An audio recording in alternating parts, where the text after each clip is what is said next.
Emily had been married to David for 15 years. They had 2 children, a house, and an outwardly perfect life. However, Emily started to feel disconnected. David was distant, emotionally unavailable, and focused more on his career than on their marriage. She had tried to talk to him about her feelings, but he always brushed her off, claiming to be too busy.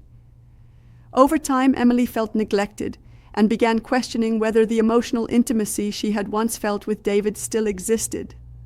One night, when David was away on a business trip, Emily met someone new at a party, a colleague named Mark. Mark was kind, listened intently, and made Emily feel heard. They started talking more often, and over time, their conversations deepened. Emily began confiding in Mark about her struggles with her marriage, and he was supportive. Eventually, this emotional connection evolved into something physical. Emily was conflicted. She felt guilty, but she also felt understood and wanted. When David found out about the affair, the trust between them was shattered. Emily felt immense guilt for betraying her husband's trust, but she also felt that the affair had been a response to years of emotional neglect. David, on the other hand, felt betrayed, heartbroken, and furious, but also ashamed because he knew deep down that his emotional distance had contributed to Emily's actions.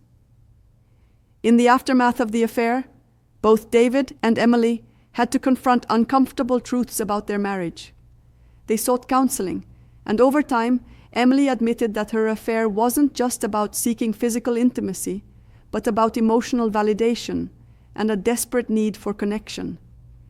David, in turn, realized that his emotional neglect had created a void that someone else filled.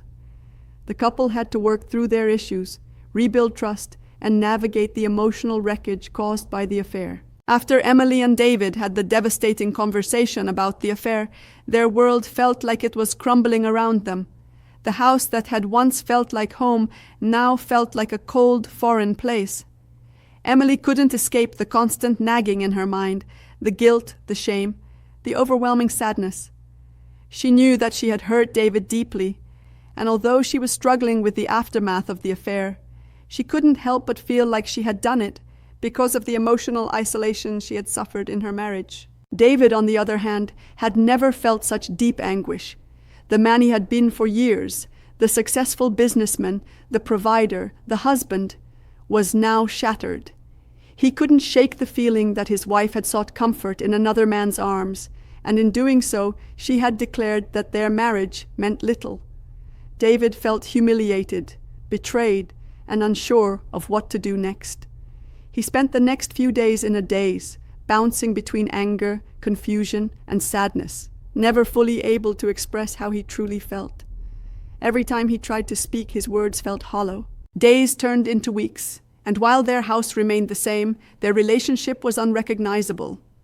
Both of them were walking around like strangers, unable to move forward, yet unwilling to let go. Emily and David tried to resume their routine, but the tension between them was palpable. They no longer shared casual conversations or quiet moments at the dinner table.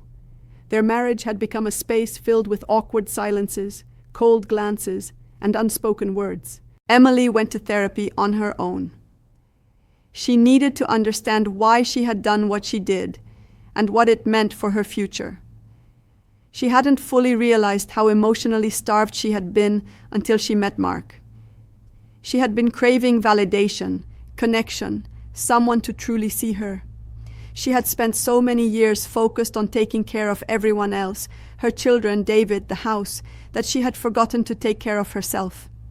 At the same time, she was struggling with intense feelings of guilt. She hated what she had done, but she also knew that her need for connection had been real. How could she reconcile these two conflicting feelings? Therapy gave her space to explore these emotions. She began to understand that her affair wasn't just about seeking physical intimacy. It was about finding someone who made her feel important, who made her feel wanted, who made her feel that her own needs mattered. But that realization didn't make what she did any less wrong. The guilt weighed heavily on her shoulders, and she was unsure of whether she could ever fully make up for what she had done.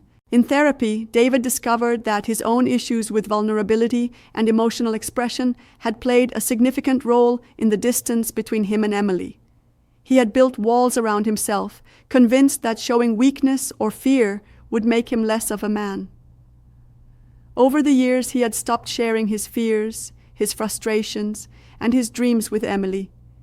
He had stopped asking her how her day was, stopped checking in on her emotionally. In his eyes, he had been doing everything right. He provided, he worked hard, he kept their family secure, but he had forgotten the one thing that mattered most: emotional intimacy. Slowly, over the months, Emily and David began to have difficult conversations. These were not easy talks. There were tears, accusations, long silences, and painful realizations. Emily admitted that she had been emotionally neglected, and David admitted that he had been blind to her needs. They both acknowledged the role that their own insecurities and fears had played in the unraveling of their relationship. But despite the immense pain, there was also something else, a shared willingness to try again. It was difficult. The trust between them had been shattered, and even with the best intentions, it wasn't going to be easy to rebuild. But they began to take small steps toward healing. They set aside time for each other, turned off their phones, and just listened, really listened to one another. David began to share his emotions more openly, while Emily worked on rebuilding her sense of self-worth. She wanted to feel validated in her marriage, but she also wanted to feel strong and whole on her own. It wasn't perfect. There were setbacks, and at times they both wondered if it was even possible to fully heal.